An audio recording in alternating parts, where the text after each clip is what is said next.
Welcome to Sound Values, powered in part by LSA Burger and Classic of Denton. The views and opinions expressed by the show hosts and their guests are those of the show host and guests, and not necessarily those of the sponsors, DentonRadio.com, or the Denton Convention and Visitors Bureau. For more information, visit the Policies and Procedures page at DentonRadio.com. Good evening, everyone. Thank you for tuning in tonight on DentonRadio.com. You are tuned into Sound Values with Kind Beats. We are broadcasted out of the beautiful Discover Denton Welcome Center on the ever cloudy, but it's cooling down out there. We've seen some spots of fall, Denton Square. Now, y'all might be wondering, where was Kind Beats last week? Well, I don't know. Apparently, we had a couple technical issues running around here. I forgot to pay the bills.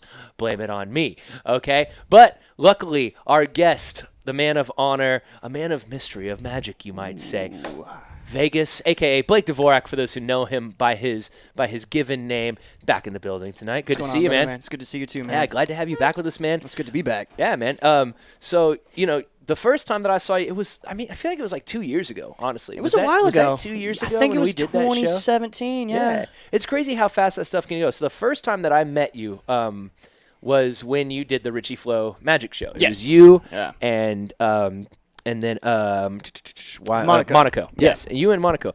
And it's one of my favorite memories as far as being at a show, and dude, especially with magic, because, and I've told this story before, I've told it to multiple people about you, because the best trick that you did that night was the quarter in the can.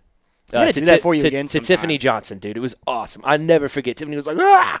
But what was so good about it is I was there innocently just setting up my DJ gear, and I remember you walking up to the bartender and telling her, hey, I need to buy 2 beers. Leave them in there. When I need them, I'll call on them.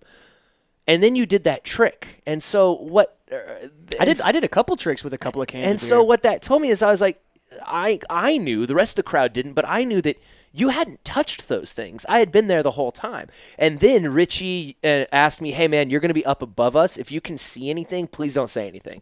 I never saw anything. I had no idea how any tricks were done. There were nails put in things. There was all kinds of crazy stuff. Richie had that ridiculous, like, where he guessed the tiger or whatever out of the box. He did the same thing at Jake's wedding. It was incredible. Yeah. So we've had a couple of different versions of that that we've put together. And since then, I've met other people in the magic world as well. Eddie out of Dallas. Yeah, it's my boy, dude. Confetti Eddie's awesome. Dude, he like levitated a girl at a did he do burlesque that? show Dude, that I was doing. Did he do the one where he had the handcuffs and the bag? He did. That's one of my favorite pieces. Yeah, and the rope and all this other stuff. Like, it was incredible. And what's funny is I was just down at Oak, and I promise we'll get into the part of the conversation, but I was down at Oak and I was talking to Robbie who works down there, and I told him about like our, you know, how I was like, yeah, I'm about to go talk to Vegas. He kind of likes walking around, you know, doing magic a little bit more. Yeah, that's my preferred. And then I told him about like the comedian thing, and he was like, I don't think comedians walking up and telling jokes to random tables would nearly go over as well.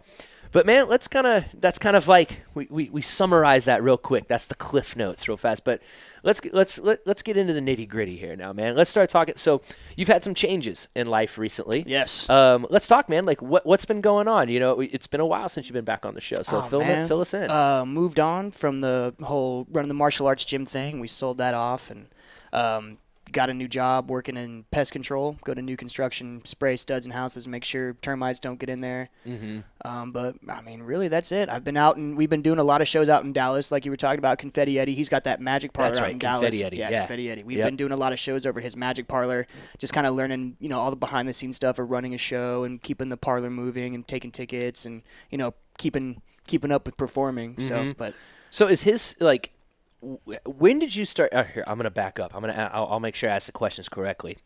When did you, when did it start to move from Denton to Dallas? You know, because they're like, I didn't know who Confetti Eddie was, and maybe Richie and him knew each other, but it seemed like very recently, in, you know, past 4 months, there started to be this like, hey, we're doing this up in Denton and we're doing this in Dallas. Let's start to combine. When did that start to happen? I would say within the year. I know that we were hanging out there a lot, and you know, Richie's always got such big aspirations to get us up, moving around, you know, seeing new places, doing he's new always things. working, man. Dude, I'm telling he's you, creative. I'm telling you. So he's been out in Fort Worth, doing a couple shows out there. We have the parlor in Dallas. We try to bring it out to Denton, but I mean, the Denton shows just aren't as big. You know, we don't have as much much interest out here as we do in Dallas because I think we have that venue that people want to come to the venue. It's known for that. It's a Magic It's parlor. like a comedy club. Exactly, right? It's a comedy Mm-hmm. club for Magic. Exactly. Yeah, there's like places in LA or it used to be, but there's a place in Atlanta where it's like dedicated to like video games, anime, and lo-fi hip hop.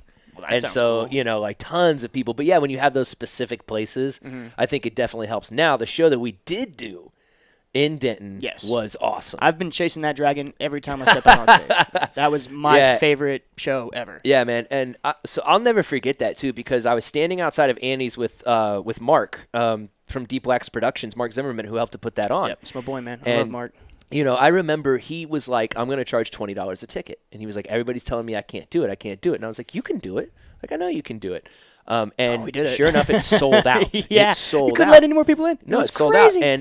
But what that did is it inspired me to go, okay, you know what? I'm going to charge $10 a ticket for my next album release party, because what Mark's philosophy was that if you place worth on something, then people will believe it. Exactly. It's like being handed something versus earning it yourself. Yeah. It's like if you get handed a car, you're not going to take half as care of it as you would if you saved up, put your money into it, and then, got it yourself. You know, you're going to appreciate it a little bit more, especially with all the work that artists put in. People don't ever see that. Yeah, and so that's a good question also is how much do you have to practice to make sure Every day. Every day. Every day. Every time I have some free time, I mean, I've got a deck of cards in my room, in my living room, usually in my car. Anytime. It's almost not even practice. It's just I fidget. Yeah, that's what I was going to say. I have to have something in my hands. Like it's just that movement, the dexterity. Yeah, and it's fun. It's just it's what I really love to do. It's like rolling a quarter, like here, like you see those guys who play poker who can do poker chips and all that kind of stuff. Yeah, I love it. I just Mm-hmm. anything that requires me to use my hands. It's a big reason why I like this new job too. It's I'm up moving around, using my hands, doing stuff. Was there anything like before Magic, like as a kid, like you can think back, like you really enjoyed like Legos or something like that, like meticulous little hand things? I used to put together. You ever watch Gundam Wing? Oh yeah. I used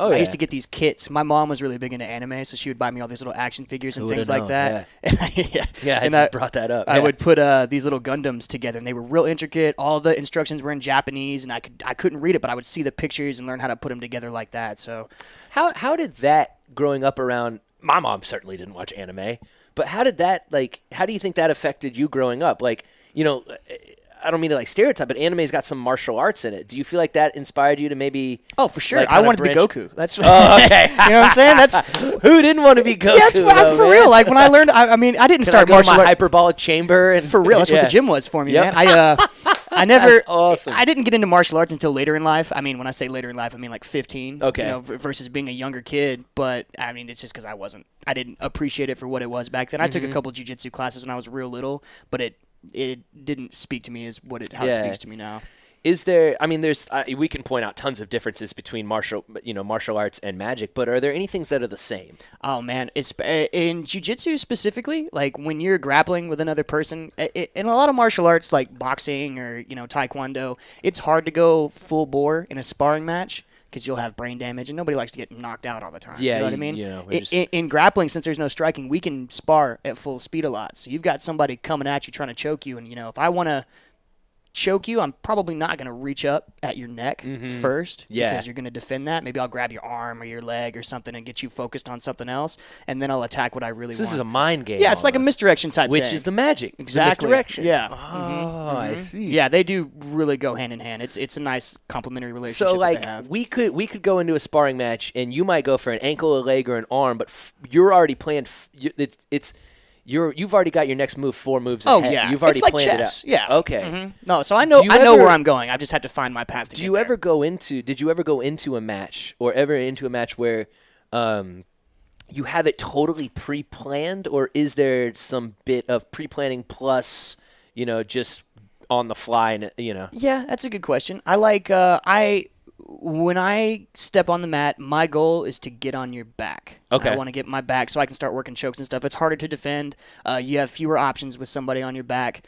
But if I can get something else on the way there, then that's Okay. good for me. But typically I Nice. want to get to your back is what I'm looking for. Now, what are you looking for? Like, you're trying to do this in jiu-jitsu. What are you looking for in Magic? Like, how are you looking to manipulate our eyes, our minds? Like, what are we doing there that you're kind of pre-planning? It's a lot of talking and Okay. a lot of using my hands, right? If you're staring here looking at my hands and I point, Yeah. you're gonna look up. Don't look up. You know, you're going to. Magic works because people are polite. You know, Yeah. People start getting a few drinks in them, and they're not as polite anymore, and they're staring at your hands, and they get a little bit more handsy. That's when it starts to move away. But typically, we're conditioned to talk. We're conditioned to have eye contact. We're conditioned to, be, what's the word I'm looking for? To talk. We follow gestures. Yes, too. gestures a lot. Like I'll point. Yeah, you got me. You showed me right then. I looked at your hands. You went like this, up. and I went straight up like that.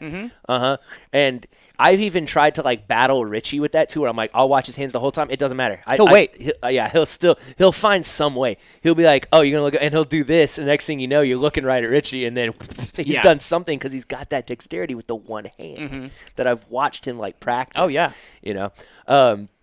So what are some of the shows that you've been doing in Dallas lately, branching out? We've got a couple of different things that Eddie likes to do. He'll have his monthly parlor show, is what we call it, where we'll have, some of his main acts, me, Richie, him. We've had a couple of out-of-towners, a guy named Paul Prater. There's a guy named Taylor Darren Lloyd who comes out. Alan Paletti comes out. They have all different styles of magic that they bring. Eddie's more of the big illusionist. Yeah. Richie's more the mentalist, kind of mind reading type stuff. I'm real intricate with the sleight of hand and the cards and things like that. And just everybody brings a little something different. So for the parlor show, we'll bring our best material, do that, and that's typically the show that sells the most. Okay. Then we'll have another show which he calls his experimental show, where we'll bring in, we had a guy named John Chaos who come in who was like a sideshow guy. Okay. Like the blockhead nail in the head. He took a drill, put a drill up his nose. I mean, pretty gnarly. Whoa. Yeah, so stuff like that. We've had burlesque people come in, burlesque ladies come in. Well, that's where I saw Eddie the first time, was at that burlesque show that I ran sound for at Deep El Marco. Okay. Yeah. That was. Is that the where he did the feather fan? Where he had a lady float up on the feather? Dude, some of his stuff is crazy, man. Was absurd. Because, when they do this and they do this and they show you that there's nothing there, it's like, I saw him there. What are you doing? Yeah, Or maybe you're just magic, Eddie. Who knows? It really could go either way with that guy. But that's fun. So, when did you start? Because we've probably asked about this before. I'm not asking it again. When did magic come to your forefront? When did you notice it? When I was 10. Okay. My grandma sent me a tape of David Blaine. Said you A have to tape? sit down. Well, I mean, I think she had taped it on No, that's TiVo what I mean. A or something. VHS. Yeah, I think she she sent it taped to it you? on TiVo or That's something old like school. that. I love that. Yeah, she That's let a me know. She's classic. like, you need to sit down. You need to watch this guy. Okay, that sounds cool. And then I watched it, and then I took all my birthday money that I had, and I bought my first Magic DVD that taught me a couple of tricks. Wow. So, no been around ever prerequisites or anything. It was your grandma just sent you this thinking my grandson Yeah, might like this. she thought it would. I would think it was Good pretty job, cool. Grandma. Yeah, she hooked it up. It I was got awesome. respect for my grandparents, but those canary yellow sweaters, they weren't as enjoyed as the magic. Yeah, DVD. I mean, I'll it's a tell deck. you that It's a much. deck of cards unless you know what you're doing with it. Yeah. How many times have you seen just a deck of cards sitting on the table and you're like, what am I gonna do with that? When I was in high school, I had still a guy who I keep up with, Scott Thomas. He was the first person that I ran into who was doing magic, just kind of walking up to people and doing stuff. He did the David Blaine, keep your heels kind of close and lift like that, and you would keep one foot right here, so it made you look like you kind of levitated. Yeah, that's one of the first ones you learn. Yeah. Yep, yeah. But that starts to teach you about the angles, of which people view things from. That's where it starts. And then he started doing things like slipping cards into our backpacks when we weren't looking, and into our shoes, and doing really intricate things, where he would go and break into our lockers when we were at basketball practice and would put a card in our shoe and then would come and do the trick. Yeah. And all of a sudden he's like, boom. And what? Yeah. And he told me years later, he would break into people's lockers while we were at basketball practice and slip stuff that. into. Yeah. I like he going went the extra all out. mile He went like all that. out to mess with us, man.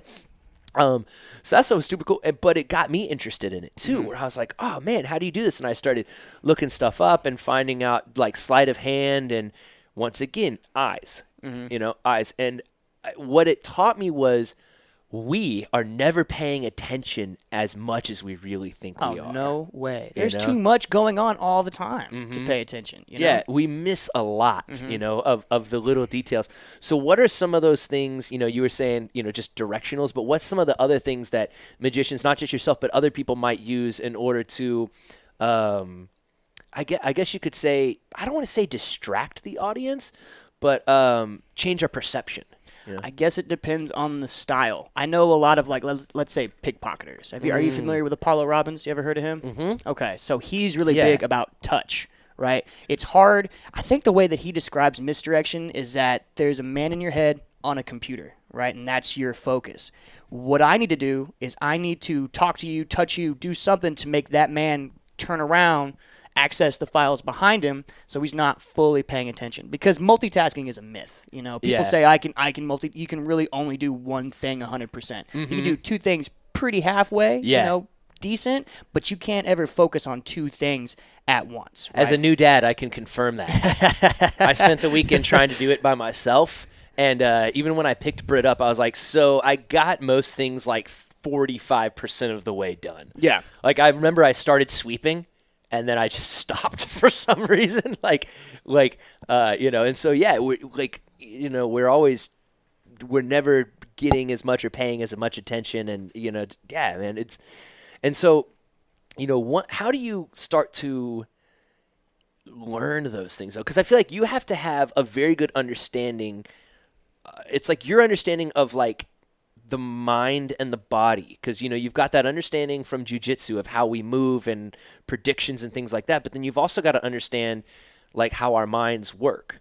And so I feel like you have a very interesting perspective on how we go about our daily basis. you know? Yeah, and it has a lot to do with personality. I will cater a performance, or I'll cater tricks to how people approach me. Okay. If somebody is just, I love magic, I want to see something, and they're ready to, absorb it and see it for what it is, I'll be a little bit more bold. Okay. I'll do stuff that's a little bit more sleight of hand intensive, because I know that they want to be there, so I'm able to control their attention a lot better. Okay. Somebody who's not as receptive, I'll do stuff that is more, I guess for lack of a better term, self-working. Stuff Okay. that I don't have to, I'm not palming as much, or having to switch stuff in and out. Just something that's real quick, real clean, and over and done. Just kind of get in and out. So now, in the world of comedians, and even with DJs, and any performance where you're on a stage, everybody can deal with a heckler from time to time. How does a DJ, or how does a magician handle that? It depends. I think I like to think that I have a pretty quick wit, and I'm probably funnier than the person heckling me. So I'll probably just tear into him. Yeah. So do you ever? Or I'll bring him on stage and do something for That's him. what I was make him gonna look say. stupid. Yeah. That's always Is real there fun, like too. you're a punk and now it's your turn? Yeah, I should have that in my routine where I have like a heckler trick. Or Yeah, like, you why gotta don't you have come up here. Yeah, that heckler trick, man. That's what I was wondering. Is there like a sit down and shut up now trick? Yeah, just Do you a run couple of into- one-liners do you and run stuff like into that. that a lot though? With Not really. like it seems like it would be hard. Like comedy is much more likely to experience that. I feel like compared to a magician. Yeah, it's a different form of I feel like every performance you are on some level competing with the audience. You know what I mean? Yeah. As a magician, I'm competing against you trying to hide something. I'm Okay. trying to present something to you that's not 100% what it is. You know what I mean? Yeah. I'm really doing a whole bunch of other stuff, but I'm creating this facade in front of you. Comedians, they're having to compete against people who think they're funny too. Yeah, you're trying to sometimes you're competing against someone's like intellect. Yeah, their sense of humor. Yeah, they want to be part of the show. They paid money. They want to be part of the show. They want to take something away. Yeah. A musician, you don't want to miss a note. You don't want to I'm not as versed A bad in that. transition. Yeah, with your something DJing. like that. You don't wanna- Nobody wants to hear boo. You know what Yeah. I mean? Mm-hmm. So it's a friendly competition, but in some ways you are slightly competing against them. Yeah. But I feel like too, people mostly don't pay to ruin the time that they paid to go to. I've That goes also- back to pay. Hey, $10 for coffee your here. album release party. Somebody paid $10. Probably not trying to screw up the event. You know what I mean? Yeah, unfortunately, nobody showed up and was like, "Boo!" Like You just throw your decks at 'em? one of my favorite things I ever saw was Atmosphere, the hip hop group, Slug and Ant. There was a kid who came to one of his shows booing him, and Slug pulled out his wallet, gave him $20 and told the security to get him out.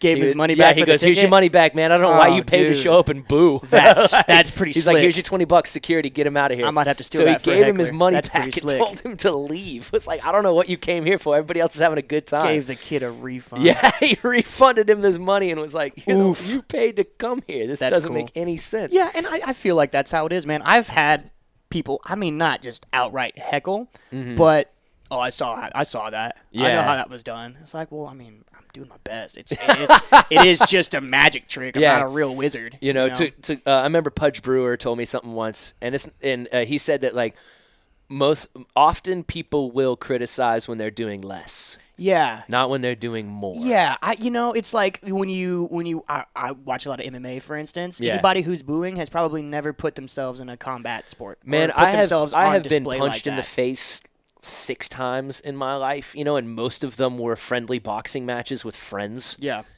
After a couple, just like, let's go in the front yard, take a couple whacks.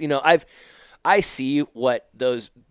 It's a different breed of human being who does that. Oh, there's no way I could do it. You cannot pay me enough to get punched in the face as a profession. Are you kidding me? No, and that's it's even even to go as far anyone who's a professional at anything, I find it outrageous that there's people who make a job by critiquing them. Yeah. Like movie reviewers or food reviewers, critics. Like, Yeah. it was kind of like what we were talking about last time when we were hanging out here, is that people only see your successes. They don't see all yeah. the hard work you put in and how many times you screwed up. And, like, I've been doing magic for 17, almost 18 years, and I've only been performing for, like, 2. Yeah. But it just seems like, you come up out of nowhere and you're doing all this stuff, and people are like, why can't I do that? Yeah, why can't I do that? And that's Put real. time in yet. Yeah, and that's the whole thing is, like, you've got to be prepared for no one to care. For no one to care at first. Not a lot of people can handle that either. That's a You've big got to thing. be ready for nobody to care at first and give them a reason to care. One thing that I used to run into a lot is people saying, "Oh man, I don't want to promote my music. I want it to happen organically." Like, dude, you're not a fruit and vegetable. You're not grass-raised You gotta let the beef. people know. Yeah. Like, you've got to tell people. You've got to put it on Instagram. You've got to put it on Reddit. You've got to do that. Now, the people who said I want it organically, I haven't heard from them in a long time.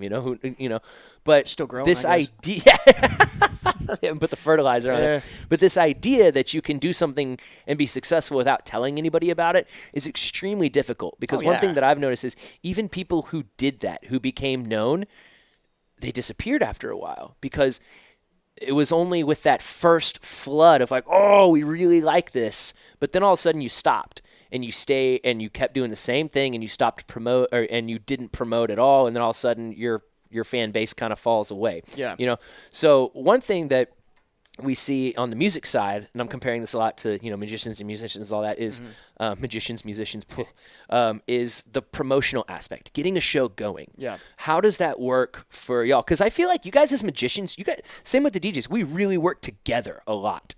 We know that there's not a lot of us, and so we have to work together in order to build it up. So how do y'all work together in order to create a show? Man, I am not as big in that aspect as Okay. far as like Richie and Eddie are.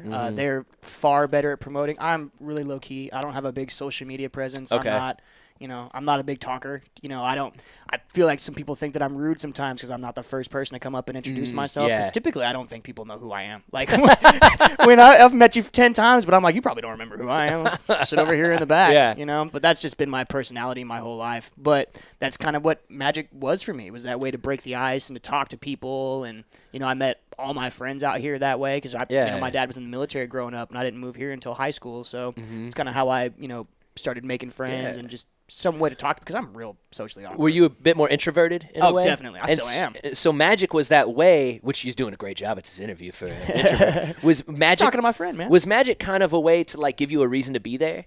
Yes. And so because you had a reason to be there, then you didn't feel as socially awkward? Exactly. Like I'll that's be real, man. Freestyle rap was the same thing for me. Like I had a reason to be there. Yes. Like Mike can rap. That's his purpose. That's why he's here.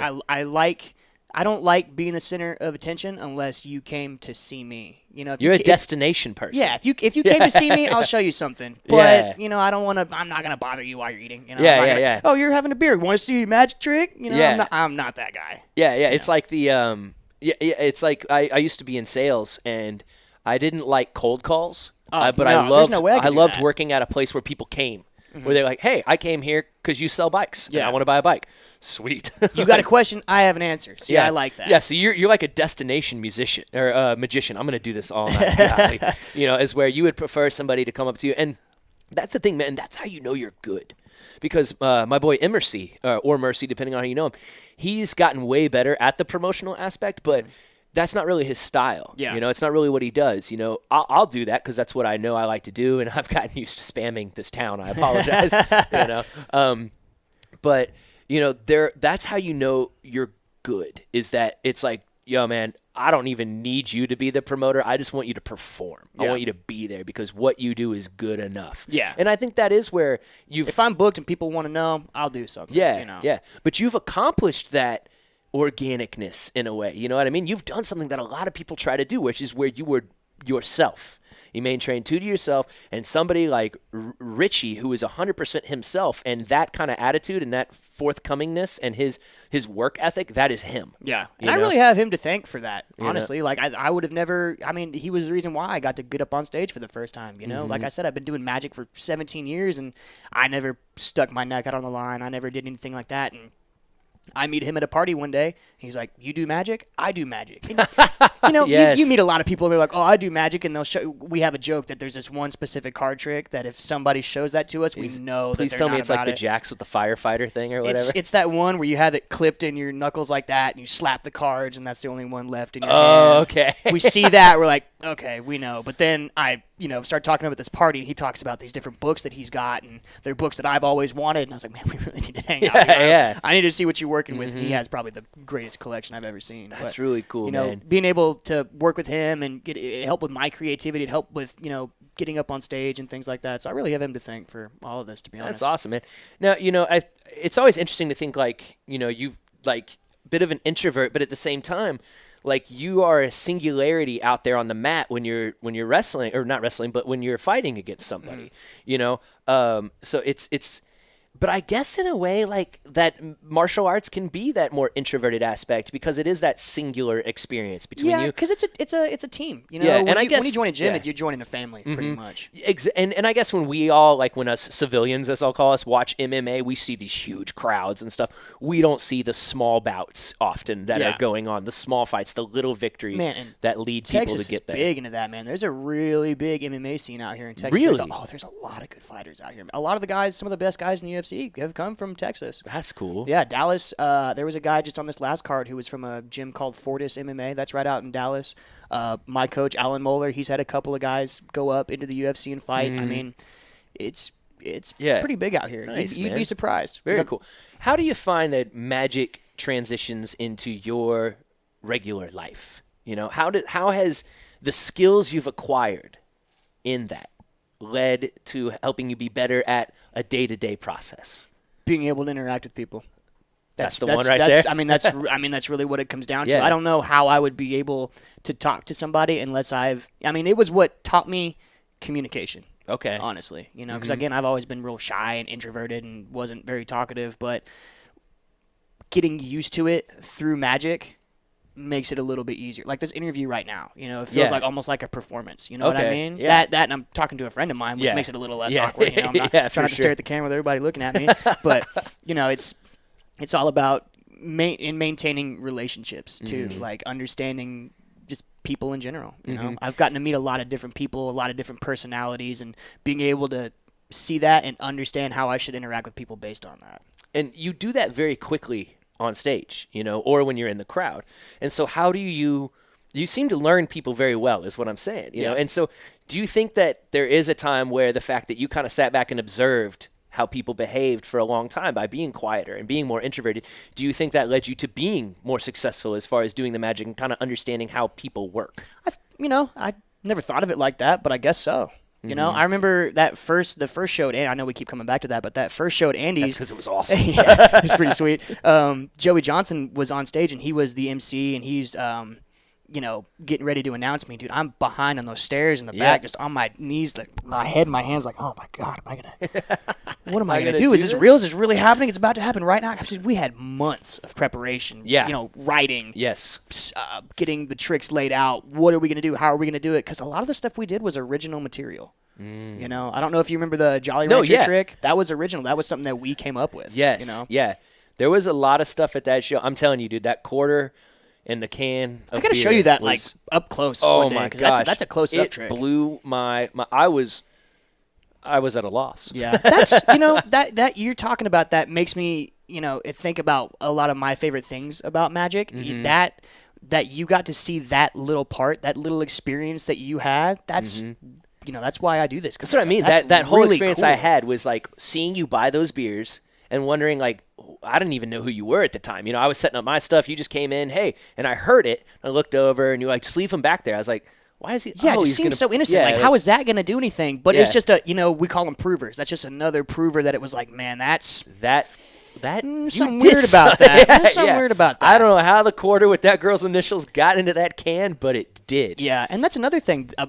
One of my favorite things about Magic is taking something from somebody, doing magic to it, and handing it back. Nice. And it's changed. Yeah. I take something, I change it, I give it back. You've got a souvenir now. Yeah. If I do that trick, you can keep that quarter in that can forever. It'll be in there forever, unless you want to cut it out and take it out and look. I still have a card from Richie Flo, who signed his initial, or I signed it and he made it poof appear. And I think I've got one from you too. I think you did a trick when we were here the first time I interviewed. I've got that one from you, and I've got one from Richie as well. I like handing out souvenirs like that. If you talk to people that I know, chances are they've got something in their wallet that I've had something with. I remember Richie did a trick to me one night. I was at Andy's, and he had me pick a card. And long story short, the card that I chose was not in the deck at the end of the trick, and was the display card on the back of the deck. He was like, wait, and that was just cool in general, that you now took the card on the box and made it, my brain was like, whoa, you made it morph into the box. And what was great is I realized, as I thought about it later on, he never showed me the other side of the box so that I could see that previously. That was the whole part of the trick, was flipping it over and going, wait, was that it? It was like, because he's like, here, go through your deck. And so you're going, and you don't see it. And then you think, oh, this guy messed up. And then he flips it over on you, and you're like, oh, great. Hiding in plain sight. Yeah, just right there in front of you, man. So you've got a fun performance coming up with us at Something Modern. I'm pretty stoked about that. We're actually making I don't get booked for a lot of walk-around We're making gigs, that so announcement tonight, and it's also going to be put up on the event page. So on the 29th for Solstices of Sound, we will have our friends Larry. We're going to have Zeke Forever, and then we have Honan music-wise on the stage. So we've got R&B, hip-hop, and some jazz going on that night. And then, of course, we're going to have our man right here, Vegas, just walking around tantalizing the minds. And we thought it was really good that it was 2 days before Halloween, to have somebody going around doing that. So we're going to put that officially on the page tonight. We actually have another band who's going to be opening at 8 p.m. that just got added to the bill. They're going to be touring through.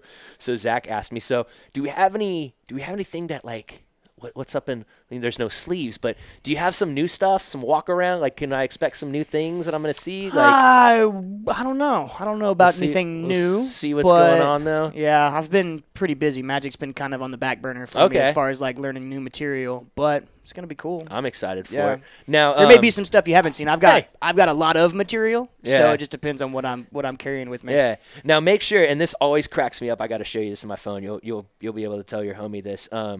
So I'll go to my phone, and I'll be like scrolling through looking for a number, and all of a sudden I'll see Evan / Conor McGregor. Yeah.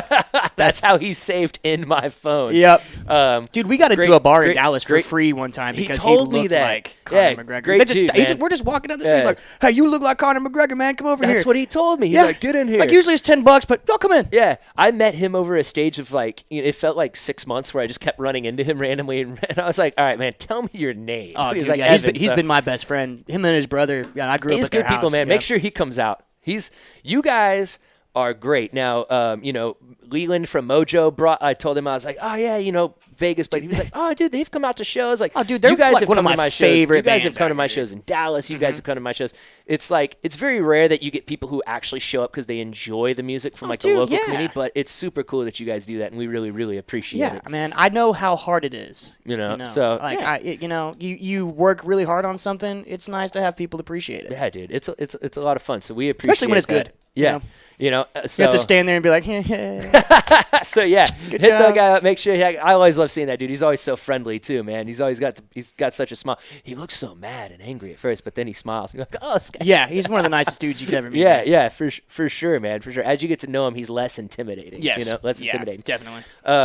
Man, yeah. So I'm excited for that show, man. Now, before we go, we've only got a few minutes left. Once again, Wow. I know. Flies by, I know, man. All of a sudden it's 7:45, and you're like, "What happened to the time?" That Yeah. went by really fast.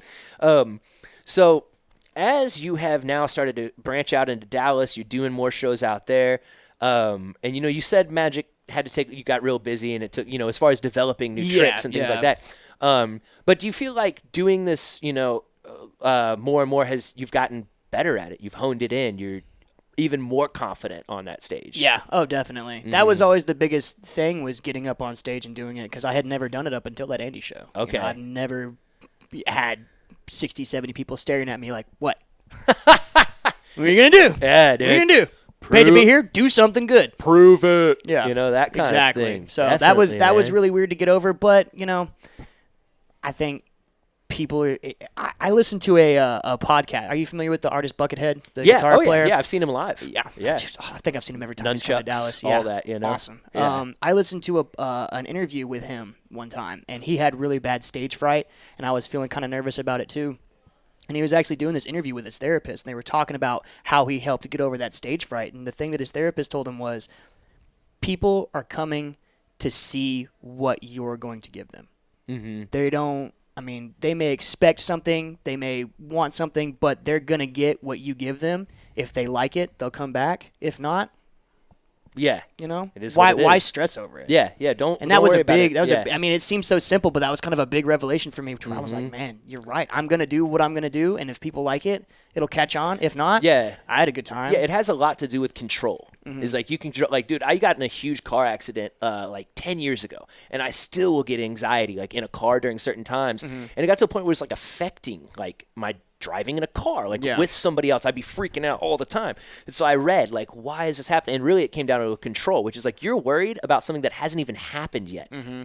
And so that's the same with that. It's like you're worried about no one's even told you they don't like it yet. So Yeah. you're worrying about something that hasn't even occurred. You're placing that on yourself, and there's no reason to do that. Yeah, because then it's gonna come out in the performance anyway. And Yeah.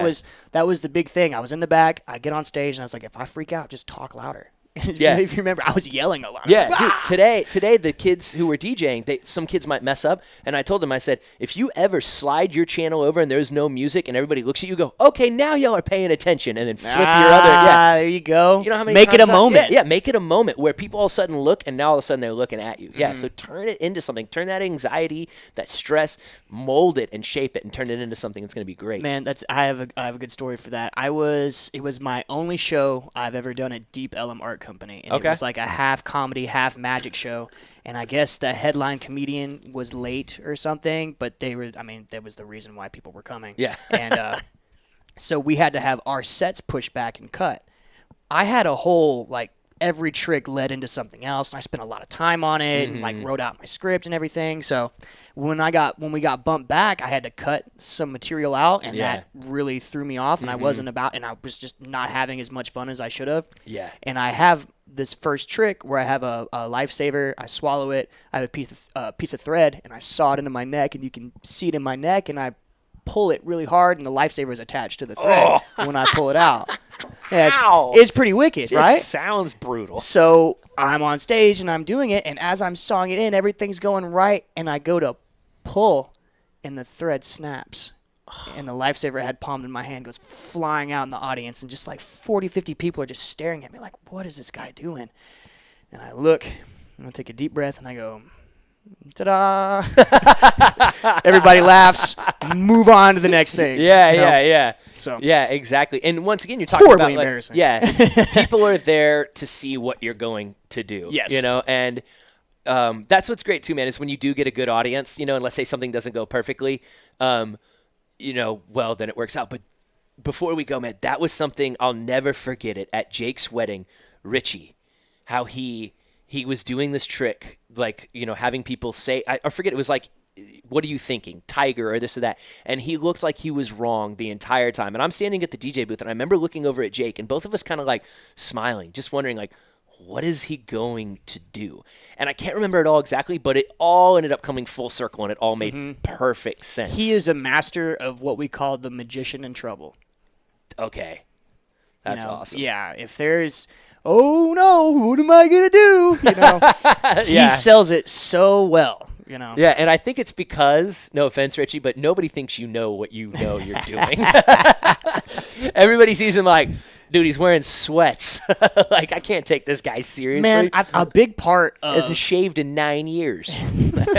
I love Richie, okay? a big part of how when we were working on building his character out and building his set is a lot of it just looks like that magic show sign that he has. It's all hand drawn on Yeah. poster board with a It Sharpie. looks terrible. He uses styrofoam cups, but it's that just normalcy of Yeah. these items and then making incredible things happen with them. You know, so we're not using these, you know, big boxes or tigers or stuff that you're like, well, yeah, that's a magic prop. Yeah. You know, we Yep. have styrofoam cups, cans Yeah. of beer, Yep. quarters, like stuff that we take from you. to Items, magic. yeah. Yeah, just regular stuff. And I think that is more magical. Just, I mean, I guess just a different style. I agree of with what you're magic. saying, though. But Yeah. yeah, you see what I mean? Yeah, I know what You know, you mean. because you know, you see a styrofoam cup, raw. or yeah, and I like that. That's kind of my style. There's truth to the mystery. You know what I mean? it's just another little prover that we can have. To where it's like, yeah, Yeah. we'll just, Hey, it's cool to make a skyscraper disappear. Don't get me wrong. You know, like that was one of the most amazing tricks. I think you can go on the internet and watch It's how a they did Statue it. of Liberty, Yeah, yeah. how they did that. You know. yeah. how you make David this- Copperfield made the Statue of Liberty disappear for like 6 people. Yeah. Never forget. Yeah. Exactly. But he You know? did walk to the Great Wall of China, and he is fantastic. Yeah, so. I watched him fly away for much of the years of my youth with like a bird on his hand. Like, why doesn't the bird just fly itself? Like, Yeah. it's got to rest on your finger, David. Man. Well, dude, I am excited for you to be at Backyard. Dude, I'm pretty stoked too, man. On the 29th, man. It's going to be a whole lot of fun. We've got yourself, who's going to be running around doing magic, freaking everybody out. Laurie is going to be on stage opening it up. And then we've got Zeke Forever with some beautiful R&B vibes, and then we've got Honey who's going to close it out with some wonderful like melodic jazz style feels, man. So, Cool. dude, thank you so I'm much for stoked, coming man. back Oh, once for again. sure, dude. Awesome. After last week with Anytime. some of our technical difficulties, but we made it Anytime. through. Once again, y'all, Vegas. Now, can people follow you on social media? Yeah, you can. I just started up an Instagram, so you can find Nice. that. It's Professor Vegas, PRO, because when you get your black belt in jiu-jitsu, that's your term. It's professor. Nice. So, it's PROF Vegas on Instagram. I just started it, so there's not much out there. You can find my magician page on Facebook at Vegas Denton Magic. Okay. And then just look me up, Blake Dvorak, on Facebook. Send me Nice. a friend request. Come say hi. I'll show you a friends. magic trick. Yeah, it'll be sweet. We are looking forward to the next couple of weeks. It's going to be a lot of fun, y'all. We're going to have Vegas in the house on the 29th over at Backyard and Bell, along with a whole bunch of good music. Y'all make sure to stay live right here on DentonRadio.com. We've got Ellie Bell and the Denton Vibe. And actually, next week, I have Laurie and Zeke Forever who are going to be in the studio with us talking about that show. It's going to be coming up on that day.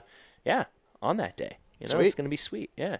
So we're looking forward to it. We will see y'all next time right here on DentonRadio.com. Peace. Well, thank you for tuning in. We hope you enjoyed the show. We want to thank our partners and sponsors who made this show possible. And now stick around for a word from all of us here at Discover Denton. Do you love live music? If so, make Denton, Texas your next vacation. Find more information at discoverdenton.com.